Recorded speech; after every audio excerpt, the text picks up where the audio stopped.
A série de entrevistas Histórias do Corpo é um projeto de conversas sobre histórias do corpo no Brasil, assim no plural, porque são muitas as suas versões e muitos também os caminhos para onde apontam. Sem perder de vista as contaminações de outras culturas, a colonização, insurgências e lutas, as histórias são contadas por artistas e pesquisadores para falar de acontecimentos do passado que ainda ressoam no presente. O projeto é concebido por mim, Ivana Mena Barreto, e tem recursos do Prêmio Fomento a Todas as Artes, da Lei Aldir Blanc, Secretaria Especial de Cultura e Ministério do Turismo e Secretaria Municipal de Cultura do Rio de Janeiro. Parceria, Revista Questão de Crítica.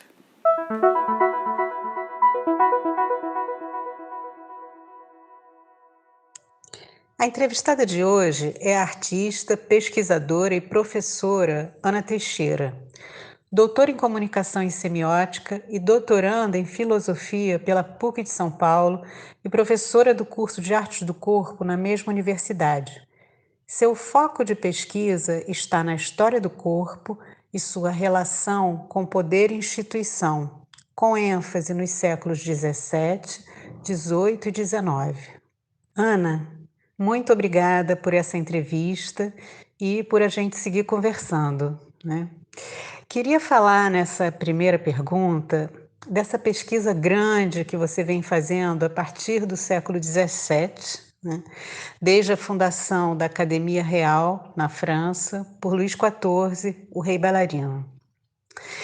E aproveitar para falar desse período de lá para cá, né? Sobre essa relação entre a dança e as instituições. Antes de iniciar essa conversa, eu quero agradecer mais uma vez a esse convite, né? O primeiro foi a partir da escrita, uma conversa escrita, digamos assim, né? E agora para esse bate-papo. Então, acredito que no bate-papo a gente consiga até desenvolver um pouco mais, se possível, né? O que eu tentei tensionar, né? na escrita. Então, quando você traz de imediato a questão das companhias oficiais e daqui já passa, né, para Luís XIV, eu vou situar um pouquinho, né? Eu comecei estudando as companhias oficiais porque justamente eu fui bailarina de companhia oficial, não só aqui no Brasil, como fora do Brasil, né? Quando eu digo companhia oficial, eu estou me referindo às companhias que são subvencionadas diretamente pelo poder público, né? Muitas vezes as pessoas não sabem por que a gente fala oficial, né? Então, oficial está dentro desse contorno e que o que a gente diz hoje, como a gente chama hoje, que são as companhias públicas. Então, nesse sentido, eu volto à sua pergunta, que é a questão da dança na época e na gestão do Luís XIV, né? Luís XIV, rei da França, a gente está falando, portanto, no século XVII até meados do século XVIII, foi um rei que se dedicou, digamos assim, muito tempo às artes, né? Ele era bailarino, considerado um bailarino exímio e por aí vai, e ele abriu várias instituições. Então, a primeira que nós temos é essa que você citou, de 1661, que é a Academia Real de Dança, e a gente vai ter logo na sequência mais uma, que é de 1669, que seria hoje a Ópera, né, de Paris. Teremos um pouco mais para frente uma outra, que era o Conservatório de Dança. Então, ele foi organizando várias instituições que tinham por objetivo, né, trabalhar a dança. Uma certa dança, não era qualquer dança, né? Então, quando eu digo uma certa dança, não era qualquer dança, era a dança que estava vigindo naquele período, né, do século XVII até meados do século XVIII, que era a Belle Danse, né?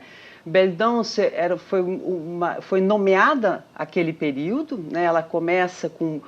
Ela já tem seus rumores na época do seu pai, o Luís XIII, mas vai ter uma potência enquanto dança, enquanto uma área do saber, com o Luís XIV, justamente porque ele começa a se interessar e colocar a dança à frente, digamos assim, da música, que à época era a música, né? Tanto é que ele vai abrir, o seu primeiro feito será abrir uma academia de dança e não uma academia de música, né? Então, esse lugar ali é que começou a me interessar, mas que dança é essa? Então, o que era essa Belle Danse? Por que eles nomeavam dessa forma? Como é que essa dança era constituída? Então, comecei a tentar olhar que tipo de corpo, né? Quem eram aqueles que dançavam essas danças e quem eram aqueles que participavam, portanto, dessas instituições. Quando a gente vai começar a pesquisar, a gente entende que era uma dança específica. Então, portanto, como eu falei antes, essa belle danse, né? Então, era uma dança que a gente não pode traduzir dizendo, é uma bela dança, é uma dança bonita, se fosse fazer uma tradução direta, não tem nada a ver com isso, né? Então, está vinculada a uma dança de elegância, a uma dança de conduta, a uma dança de comportamento, a uma dança de agenciamento do corpo, a um modo como você realiza essa dança. E também ela traz em si, nessa lógica do comportamento, de que forma que você se apropria, né, desses códigos, né? Então, para isso foi super importante criar códigos, né, que essa dança fosse codificada para que ela fosse de uma certa forma transmitida a todos que viviam nesse cerco, né, o cerco que eu digo que era a corte. Então, era uma dança feita na corte. Quando eu falo a corte, dentro das grades da corte. Não era uma dança que era feita fora da corte, sendo que esta dança ela se faz com as danças vindo dos estratos populares, que ao entrarem no mundo da corte, né, nos grandes castelos, digamos assim, elas são adaptadas, são organizadas para se tornar aquele corpo nobre, para se tornar essa dança nobre. Então a gente tem esse lugar, bom, ok. É uma dança que vai ter um código, é uma dança que tem toda essa questão vinculada a um tipo de sujeito que fará essa dança, portanto, um sujeito nobre, mas esse sujeito nobre não pode fazer de qualquer jeito, ele precisa respeitar as regras de conduta, as etiquetas necessárias para que essa dança aconteça. Porque justamente não é o sujeito que dança, é a representação desse sujeito, suas castas, as suas propriedades, o que ele tem de riqueza, o lugar dele naquele mundo social. Então, é isso tudo que se apresenta para uma dança. Quando eu estou falando agora nessa questão da dança, de novo eu sublinho, é uma dança muito específica e a gente fala dela no âmbito do baile, que tinha uma função política extremamente forte, porque justamente era a hora que você mostrava tudo isso, né? Essa sua capacidade de gerenciar o seu poder e o seu saber frente à sociedade que ali estava. E nós temos também a dança que era executada no baile. Era uma dança de teatro, então ela contava algumas narrativas, tinha umas histórias, todas essas histórias vinculadas também ao entendimento de que iria, de uma certa forma, enaltecer o lugar do rei, né, o lugar daquela corte, o poder daquela corte, e as danças que eram feitas, elas eram as danças de baile, que eram adaptadas para esses personagens nas danças de teatro. Essas danças de baile, elas vão pré-anunciar, digamos assim, é o germina ali o que nós chamaremos hoje de balé. Então, é nesse período que começa a se constituir, por exemplo, nomenclaturas que a gente conhece até hoje, né? Posição dos pés, primeira, segunda, terceira, quarta, quinta, élevé, plié, relevé, tendu, pirueta e por aí vai. Que tem a ver já com essa ideia de conduta, né? de comportamento, porque a colocação dos pés já, né, que situa o corpo no espaço. Justamente. Então você já vai ter toda essa organização, e é interessante que eles começam, quando você vai ver a coreografia, né, que é, portanto, esse grande tratado, onde aparece pela primeira vez esse conceito coreografia, ou a arte de descrever, escrever a dança por caracteres, símbolos e figuras. Então, nessa coreografia, a primeira coisa que a pessoa que escreveu, que é o Fouillet, que era aluno de Beauchamp, e é uma grande complicação nesse tratado, porque hoje, né, hoje a gente lê sistema Beauchamp-Fouillet, né? Foi uma coisa muito complexa, porque ficou com o nome do Fouillet, ele que assina, mas tem uma participação do Beauchamp que foi retirada, enfim, é algo bem interessante essa história, são páginas e páginas de processo administrativo que o Beauchamp entrou pedindo seus direitos autorais, né? Mas ficou após isso com o Fouillet mesmo, né? Mas hoje se fala que esse conjunto, era aquele tempo, havia necessidade do tempo de começar a pensar essa escrita da dança, né? Então não é uma coisa de uma figura, não é o Fouillet, é uma condição daquele tempo que começou a pensar a questão de como que a gente escreve o saber prático, né? Então de que forma que a arte mecânica ela vai para o papel. Então era essa questão geral, não só na França, né? Isso teria também na Itália, a gente estava vendo já em vários países. Mas isso, Ana, toda essa escrita e todo esse cuidado de registro registro, de codificação, ele vem muito como uma intervenção de, digamos, de valorização e importância dessa arte, né? Porque toda essa institucionalização, o bailado de teatro, no teatro, na Academia Real, tudo isso vem por uma, digamos, uma força política muito grande, né? Sim, sim. Mas não há nenhum pedido do rei quanto a isso. A gente não encontra na história, né, nos documentos, um pedido explícito do rei para que se crie uma escrita da dança. Por isso que eu falo, era um rumor que já havia entre os mestres de dança, né? Mas é claro que são mestres de dança, quando a gente fala no Beauchamp e fala no Foyer, que estavam associados, né, à corte francesa. Né? Mas havia um entendimento que eu acho que esse é o mais fundamental frente a essa sua pergunta, que era considerar esta área como uma área de conhecimento. Né? Então, para ser uma área de conhecimento, ela também tinha que ser validada na escrita, porque era a escrita que validava o conhecimento. Então, por que ela era uma área do conhecimento? Porque era uma arte, a dança era considerada uma arte para qualquer ação do cotidiano. Era considerado uma arte que te situava enquanto sujeito naquela corte. Era considerado uma arte porque te preparava para ir à guerra, para fazer esgrima, para cavalgar, para estar no mundo social dançando num jardim. Então, como ela tinha essa função de lidar diretamente no comportamento, nos gestos do sujeito, ela precisaria dessa importância. Ela teria que ter uma maneira de se multiplicar que não fosse uma multiplicação só de mestre para aluno. Ela tinha que estar fazendo parte das bibliografias, digamos assim, das artes daquele tempo. Então, é muito mais justamente uma necessidade de um tempo, a gente está nessa virada do século XVII para o XVIII, né? Portanto, a coreografia de 1700, é de entender que havia um desejo forte dos grandes mestres em colocarem a sua arte enquanto uma projeção maior, que não ficasse restrito ali. Tem um outro que é bem interessante, um outro tratado, que é a Orchesographie, do Arbot, que é do século XVI, em que ele vai dizer, eu estou escrevendo, está no texto dele, para que os nossos contemporâneos saibam o que nós já fizemos. Então, tinha uma relação muito grande com a escrita. Então, a gente vai vendo não só a replicação do tratado, né, porque esse tratado ele foi traduzido em várias línguas, né, é um tratado que também chega, de uma certa forma, em Portugal. Né? É um tratado que ele teve uma vigência, digamos assim, até final do 18. A gente encontra ainda indícios do tratado, ainda mestres que estavam usando esse tipo de grafia.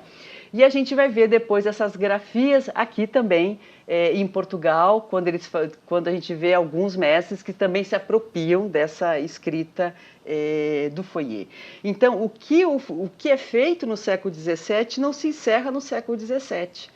Porque a função da palavra escrita, ela tem mais tempo de sobrevida. E tem um tipo de escrita que é distinta, que não é uma escrita narrativa.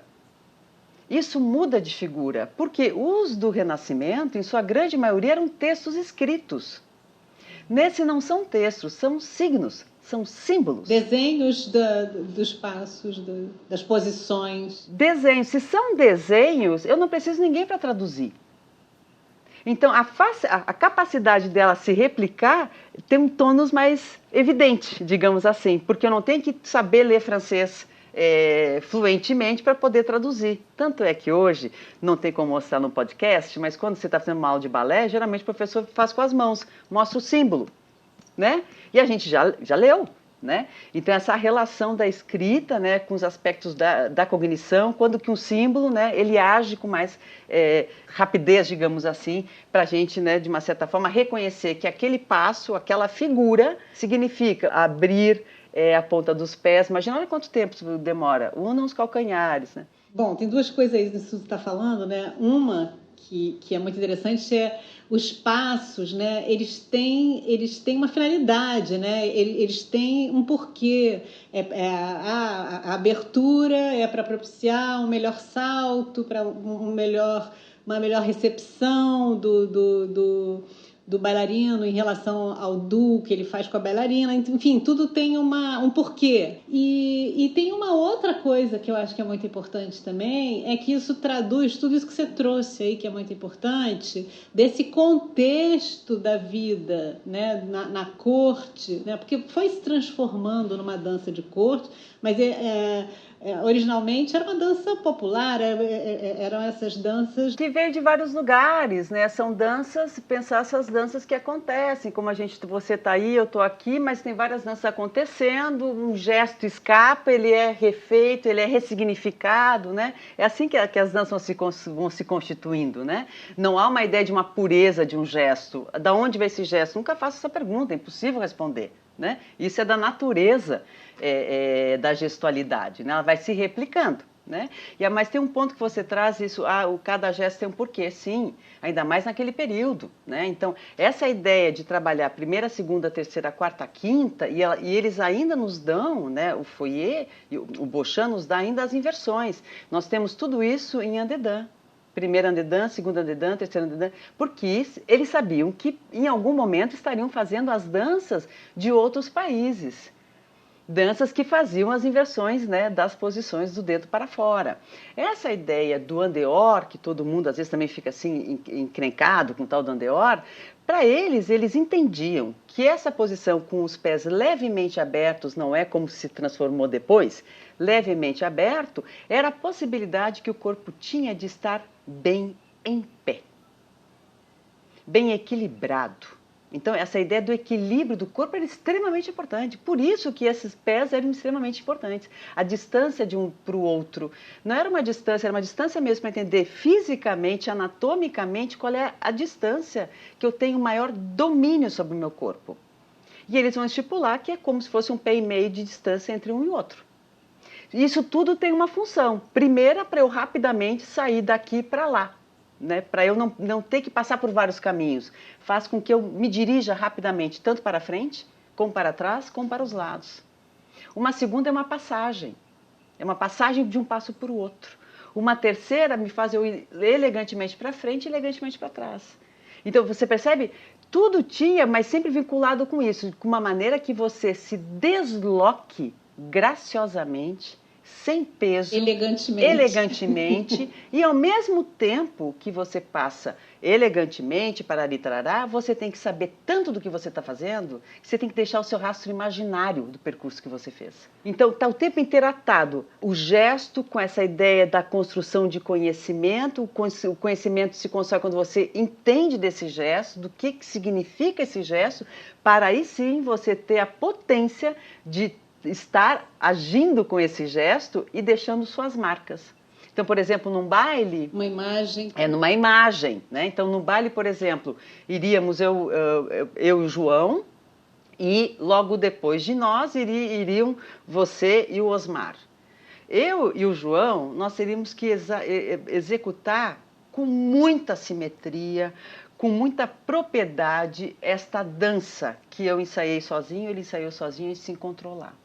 Porque eu também estou competindo com ele, não é casal de amor que estão lá os dois pares que foram à festa, né? São sempre estruturas de poder que estão dançando.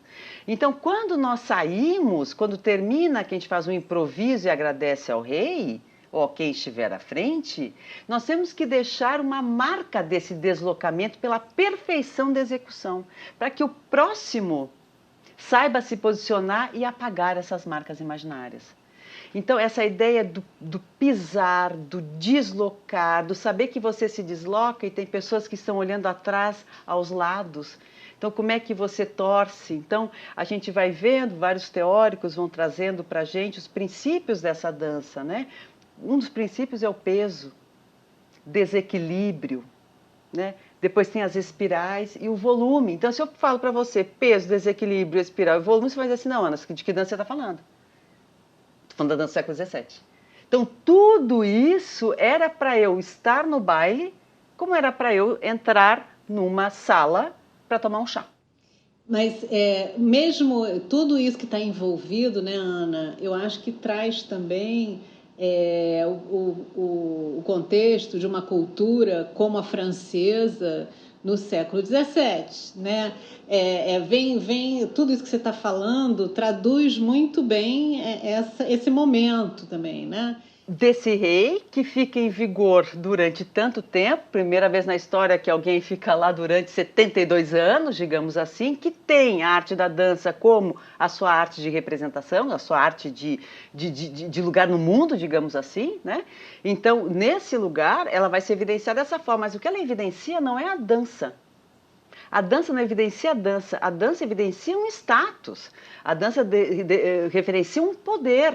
Tanto é quando você vai ouvir, por exemplo, o czar da Rússia, quando ele diz assim, não me interessa a dança francesa, me interessa a etiqueta desta dança. Ou seja, o comportamento, o modo, porque era um modo de uma certa forma, controlar os viventes daquela corte. Você controla pelo gesto. Acho que isso é uma coisa muito interessante que você traz, porque é justamente essa ideia dos modos de conduta, né? do comportamento, que é uma coisa que fica visível, né? Quando você dança, né? De onde vem essa... E eu acho que agora eu queria entrar muito nisso, quando a gente passa para a corte joanina no Brasil, né, 1800, início do 1800, né, do século XIX, eu fico pensando assim, como isso é complexo, né, Ana? Porque a gente tem todo um pensamento sobre corpo, sobre dança, sobre conduta e tal, que é criado, que é construído numa corte no século XVII e início do XVIII, né, e meados do XVIII, na França, e depois vem através do rei de Portugal, né, vem para o Brasil, né, onde já aconteciam outras danças, outras manifestações do corpo, né? E como é que esse modo de conduta, então, passa a valer para esse país também, né? Isso é uma coisa que eu gostaria de que você falasse, porque eu acho que tem uma coisa muito bacana que você fala num dos seus textos, que é assim, que esses modos de conduta social, né, pelas atitudes corporais, né, transmitida nas aulas de dança, né, traduz também essa ideologia da civilidade. E aí você fala um pouco numa ideia de que num sentimento de fratura profunda, né, que seria trazer esse modo de ser, esse modo de agir para um lugar que já tinha outro modo de agir e de ser. Queria que você falasse um pouco sobre isso através do movimento, né, do ensino da dança. Esta questão da conduta não diz respeito ao Luís XIV. Ela vai dizer respeito àquele entendimento de sujeito, de homem renascentista. Nós vamos ter 3 livros extremamente importantes nesse período no âmbito da educação. Um deles é o texto do Erasmus, de Roterdã, que ele escreve o Dos Meninos. Um outro bem importante é o Cortesão, do Castiglione, e o Galeteu, que também estará falando sobre essa questão dos costumes, né? Então, qual era a questão ali desses viventes da corte? Era pensar nesse renascimento, qual era esse tipo de sujeito? Como ele devia ser? Como ele devia se comportar? Se comportar esse sujeito da corte, que, de uma certa forma, esse comportamento os distanciasse daqueles que não fizessem parte da corte. Ou seja, dos outros, ou seja, dos selvagens, ou seja, da plebe, ou seja, de quem você quiser, que não fizesse parte desse reduto. Então, para viver naquele reduto, a partir do Renascimento, precisavam de regras, e regras bem precisas. Então, regras você vai ler, por exemplo, no Erasmus. O Erasmus, ele é um tratado, digamos assim, que ele diz que ele escreve para meninos, para crianças, para justamente começar a trabalhar isso desde a infância, mas ele correu o mundo e ele durou 16, 17, 18. Mas não ficou lá no reduto da Itália. Ele é da Holanda, mas foi lá que a coisa pegou. Não ficou lá no Reduda. Isso foi para a França, isso está no discurso do Luís XIV, isso está no discurso de todas as cortes. As cortes se replicavam. Se replicavam nos modos, que eram os modos que eles consideravam os modos que davam certo. Então, essa questão de pensar conduta ou comportamento já está dentro dessa linha ocidental. Quando eu falo ocidental, Europa ocidental, né, porque o ocidental é enorme, na Europa ocidental está vindo com muita força dentro dessa lógica de civilidade desde o Renascimento. Porque civilidade é um conceito que está antes disso também. A gente vai encontrar isso em vários tratados, mas não com esse lugar específico de você... eles vão até usar esse termo que se usa... eles vão trabalhar com esse termo que hoje se usa de vez em quando, né, em algumas aulas de dança, por incrível que pareça, adestrar. Então, adestrar era um termo muito forte, né? Então, que era essa ideia. Qual era essa ideia de adestramento aqui? Era a ideia de tirar das crianças, que são flores, as ervas daninhas. Então, tudo que era do âmbito das emoções, do âmbito dos exageros, das impulsões, né, dos impulsos, isso tinha que ser controlado. E era controlado pela roupa, né, o tipo de espartilho mais apertado, era controlado em todos os sentidos, para a constituição de um tipo de sujeito de corte do Renascimento. Que deve se expressar de uma certa maneira, né? Que tenha um passaporte para poder, porque a ideia central era participar da corte, porque se não queria não participar da corte, que fora da corte, né, era o que estava fora da corte estava numa situação extremamente de precariedade total, trabalhavam, né, eram súditos, né, e então esse entendimento estava lá. Então, quando a gente fala assim, como é que isso chega ao Brasil? É claro, não tem como a gente fazer uma linha reta, é claro, não tem como, né? Impossível e nem se deve fazer isso. Mas entender que o que está chegando, quando a corte invade o Brasil em 1808, quando eu digo invadir, é de vir para cá e morar aqui, né? Ela vem com esse entendimento de corte, um entendimento de corte não português. Europeia. Os entendimentos, né, que vigorava na Europa como aquela o lugar do poder, né? E também ele está vindo num momento que tem uma cisão desta lógica, que é a Revolução Francesa. Então, a Revolução Francesa põe a baila o quê? A cabeça dos reis. Vai ser a primeira, digamos assim, a gente está entrando ali numa outra lógica de governo, outro sistema de governo, né? Então, o que se pede ali? Liberdade, fraternidade e igualdade. Por mais que a gente saiba que tudo isso é um monte de assunto, não vou entrar nessa questão porque é enorme, mas ali há um colapso no entendimento de corte, certo?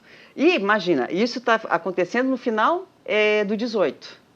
A corte chega aqui no início do 19. Então, a ideia dessa vinda também, ao chegar aqui, era reconstituir uma ideia de corte que vigorava antes da Revolução, para ser aqui também um centro, né, desse pensamento cortês, desse pensamento nobiliárquico, desse pensamento real, monárquico, né? Então, pensar nisso, tem todo um trânsito aí muito grande até que isso aconteça aqui no Brasil. E quando você fala da questão da civilidade, esse é um conceito incrível. É um conceito que a gente pode dizer que é um conceito plástico, porque também ele vai modificando ao longo, né, dos acontecimentos históricos, digamos assim. Não é a mesma coisa. Muitos vão estar associando uma ideia de civilidade, mas é que civilidade após a Revolução, na Revolução Francesa, diz uma coisa, e civilidade antes diz outra coisa, né? Então, a gente vai ter um tempo que civilidade vai estar muito próximo da ideia de polidez, na ideia de bons modos, de bons modos, na ideia, né? Então estava tudo vinculado dentro desses princípios, né? Então isso está aqui no Erasmus, que a gente já vai ver, né? Do como você ser, né? E é justamente esse que vem para cá. Então o que se pretendia aqui? Primeira coisa era constituir a monarquia. Para constituir a monarquia, você tem que ter um corpo. né? Você tem que ter um agenciamento daqueles que lá vão habitar, né? Esses europeus que estão chegando, né? Todo mundo que está vindo, os estrangeiros e alguns que aqui já estavam, eles têm que, de uma certa forma, passar por esse processo de aprendizagem, digamos assim, desses códigos. Para quê? Para justamente se diferenciar de tudo aquilo que era considerado incivil. Só tem o civil porque tem considerado um incivil. E o incivil eram os selvagens, né? Eram aqueles justamente que aqui moravam, os povos originários e os negros que foram escravizados, né, ao chegar aqui. Então a gente vai vendo que a ideia do civilidade ela é utilizada com vários recursos, que eu vou falar um pouquinho sobre isso, somente para aqueles que pertencem à corte. É uma criação, na verdade, tá? Isso tem muito a ver com uma criação de contexto, né? Com uma criação de contexto para que essa monarquia possa se estabelecer e tudo que decorre em função dela. E justo. Então, para isso, dentro dessa questão do contexto, eu preciso organizar esse contexto. Então, como é que a gente vai fazer com que as pessoas que estão morando aqui já, né, na cidade fluminense, nessa província, tenham pelo menos, né, um certo comportamento que faça jus a esta ideia de corte que está se formando aqui? Isso é um projeto político extremamente forte. Então, a gente vai começar a ler fortemente nos jornais, nos periódicos, a palavra civilidade. Eles vão lançando máximas de civilidade. Então, se você pensar na corte do Dom João VI, de 1808 a 1821, você vai ter mais de 1.400 e tantas matérias. E dentre essas 1.400 e tantas matérias, né, porque a imprensa régia ela é rapidamente inaugurada, obviamente, porque se precisava comunicar com aqueles que lá estavam, qual era o endereçamento que eles estavam dando para aquela realidade. O que eles estavam querendo. Então, vinham todas as informações da Europa Central, nesses jornais, né? E ali as condutas. E você já vai ouvindo toda a questão sobre civilidade, isso de uma certa forma sendo incutido na escrita, só que nem todo mundo sabe ler naquele período.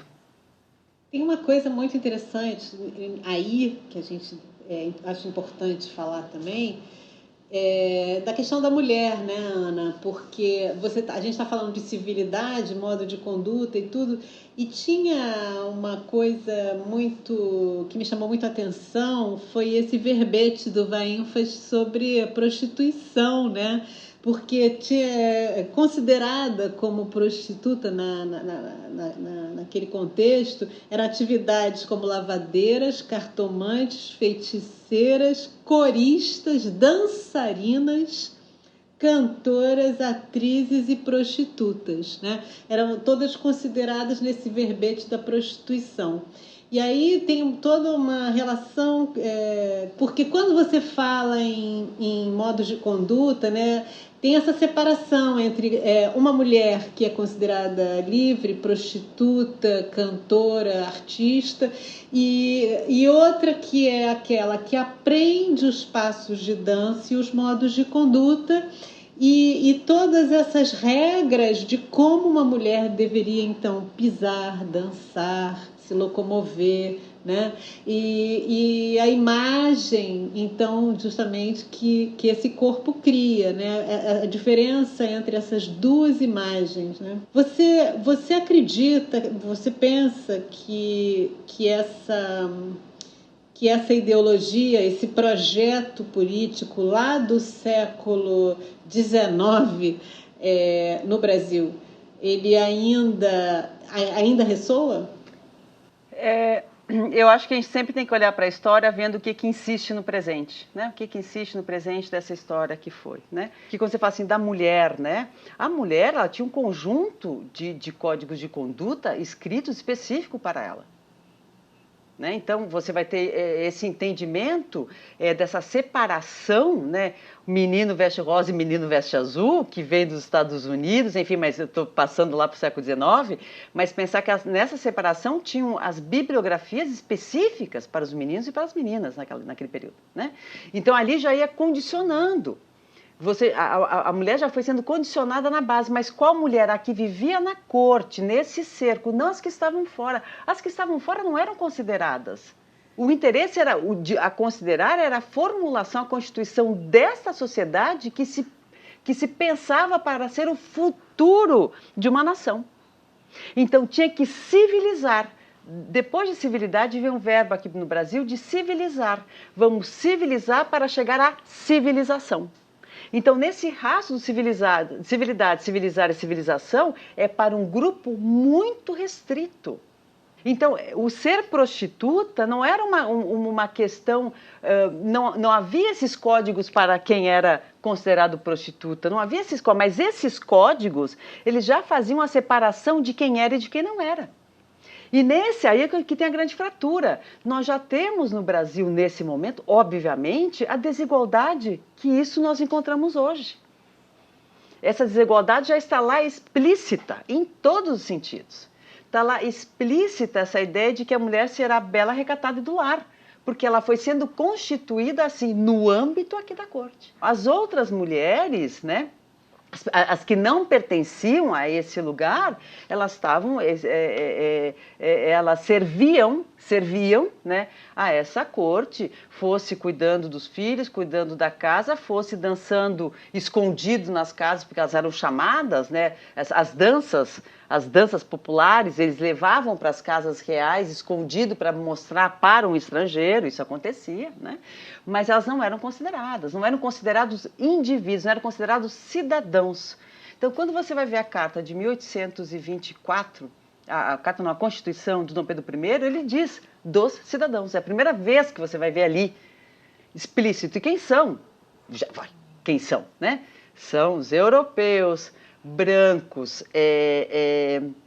patriarcais, proprietários, sexistas, tudo racistas. São esses, né? Para te ter uma ideia, a gente vai chegar no primeiro censo de 1872, a população tem uma média de 16% a 17% que é alfabetizada. 1872. Então, a gente já está entrando em né, na nossa república, a gente já vai entrar analfabeto. O que está no interior da questão é organizar uma nação que seja uma nação branca, que seja uma nação europeia. Quem não faz parte disso está fora, não existe, é objeto. E aí, quando você pergunta se tem como a gente vê hoje, pensem. Vamos pensar hoje o que a gente está encontrando nas instituições de dança, quem é que participa das instituições de dança, quem está dançando, quem pode e quem não pode. Quem consegue se produzir, quem consegue participar da rede, né? Isso é bem... Porque muitas vezes a gente vê as pessoas que estão dançando, mas não estão participando de um pensamento, não estão participando também das articulações de produção, né? Estão participando, mas não estão tendo voz ativa, né? Isso é bastante problemático. Tem que pensar que isso vai sendo construído, né? Então, quando a gente falou lá, eu te falei no jornal, que eu preciso chegar na dança do 19 para você entender, no jornal a gente já tinha a ideia de civilidade. A partir do jornal a gente vai ter uma outra literatura muito importante, que é o Código do Bom Tom. Então, o Código do Bom Tom, tu vai encontrar ele, assim, já na chegada da corte até Dom Pedro II, com muita evidência em Dom Pedro II. Então, há uma conjuntura de literatura que está o tempo inteiro trabalhando nesse entendimento de quem é esse grupo. Aí eu quero chegar quando você fala nessa palavra, do grupo, né? Quem é esse grupo? Porque tem uma coisa muito interessante também, se a gente for pensar, quais eram esses espaços dançantes que estavam no teatro, né, que se encontravam no teatro para ver um modo de dança que era legitimado por eles mesmos, né? Então, os grupos, né, que politicamente, socialmente eram privilegiados eram os que frequentavam os teatros e eram os que tinham um pensamento sobre dança que era o pensamento que era acolhido nesses lugares, né, que era essa dança como modo de conduta e como modo de civilidade, né? E aí, através dessa associação, né, entre gesto de dança e poder instituído, né, a gente tem essa ideia de província e de cultura europeia e de centro europeu, essa distância, né? E essa mediação pela manifestação do corpo. Como o corpo se manifesta é uma mediação entre esses dois lugares, né? E aí esses espaços de convívio, eu fico, né, assim, como é que a gente pode...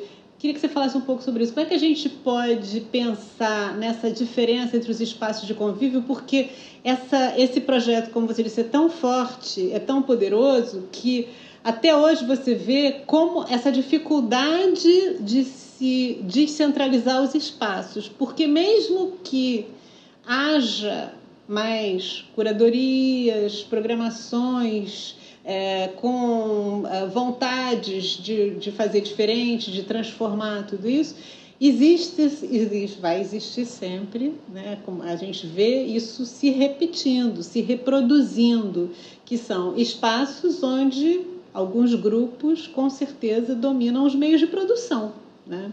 Então, o que é expressado, o que é expresso nesses lugares tem muito a ver com quem autoriza essa produção. A gente está vendo um outro recorte, então tem que entender nesse recorte de hoje o que insiste e como que insiste. Não tem como a gente responder a partir de lá, porque daí a gente teria que estar andando e olhando, né, para esse movimento para ver o que está insistindo mesmo, né? O que está insistindo no Teatro Municipal do Rio? É claro que a gente vai vendo recorrências de modos porque são modos que foram gestados durante muito tempo. Então a gente pensa um século inteiro, que eu acho que é um século que foi, de uma certa forma, esquecido, né, por nós que estudamos dança. Nunca olhamos para o século XIX e nunca entendemos que lá já estava o germe daquilo que se tornaria o balé no Rio de Janeiro no século XX. Mas só na gestão do Dom Pedro II são vários teatros, porque o teatro era um outro lugar como o jornal. O jornal, a literatura, o teatro era um outro lugar que comunicava quem fazia parte daquele lugar, o convívio daquele lugar. Como é que ele ia se autossustentando, replicando os mesmos termos, replicando os gestos, né? Então, veja, a gente já tem 3 dispositivos. E junto com esse terceiro entra o mestre de dança, que era um dos cargos mais bem pagos naquele período, era ser mestre de dança e professor de francês. Então, entende? Olha o que tem aí. O mestre de dança, ele era, assim, consideradíssimo. Ele dava aula na sua casa, dava aula na casa dos patriarcas, dava aula... Se criou, muitos, por exemplo, sociedades, associações, agremiações, teatros, e todos tinham dança. Os saraus, as assembleias, né? E essas danças vão se replicando, vão se fazendo, construindo corpos, construindo conduta. E ao mesmo tempo que constrói corpos, constrói conduta, ignora outros corpos, ignora outras condutas. Você estava falando isso tudo e eu estava aqui pensando também nessa questão que a gente iniciou, né, que foi essa questão das companhias de dança da relação com o poder estatal.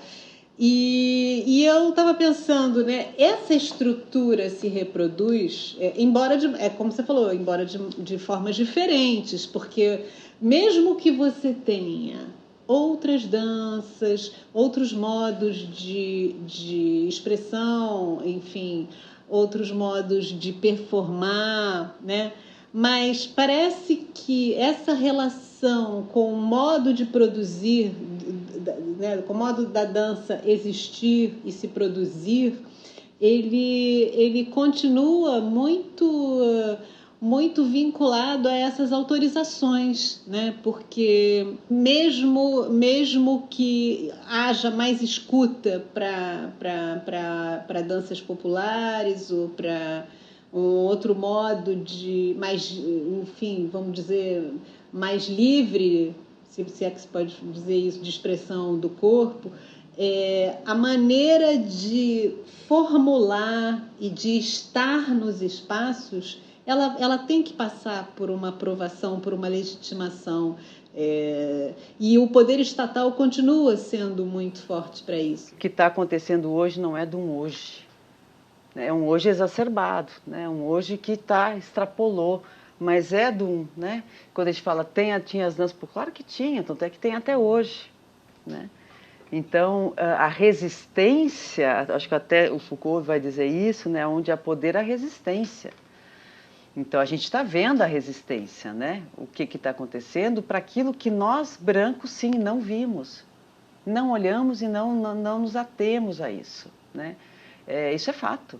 É fato, então hoje tem que estudar mesmo, tem que entender, tem que ir atrás. Por um outro lado, você não pode negar os acontecimentos. Então, quando você olha para a história do século XIX, é imprescindível olhar para ver como se formula uma dança branca. A gente precisa entender esta dança que se constitui nesse âmbito, para entender hoje, porque a gente vê rascunhos, insistências, não encontra corpos, né, plurais na cena, não encontra corpos plurais em lugares né, a não ser que tenha um movimento muito forte, clamando, dizer, chega, stop. Né? Senão, não.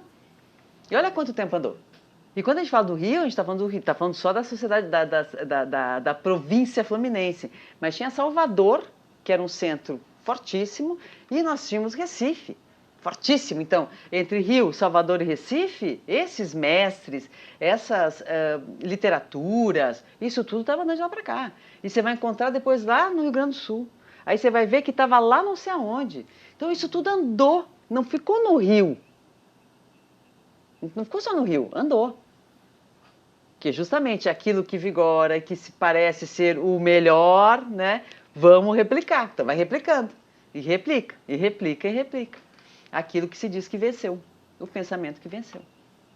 Só que para esse pensamento vencer, eles aniquilaram os outros. Ana, quero muito te agradecer por essa entrevista. Foi um prazer. E vamos ver se a gente consegue continuar conversando em outras oportunidades. Ivana, mais uma vez, super obrigada por essa oportunidade de poder, né, seguir conversando a partir do que se inaugurou quando respondi essas perguntas em texto e agora com esse bate-papo, né, delicioso em podcast.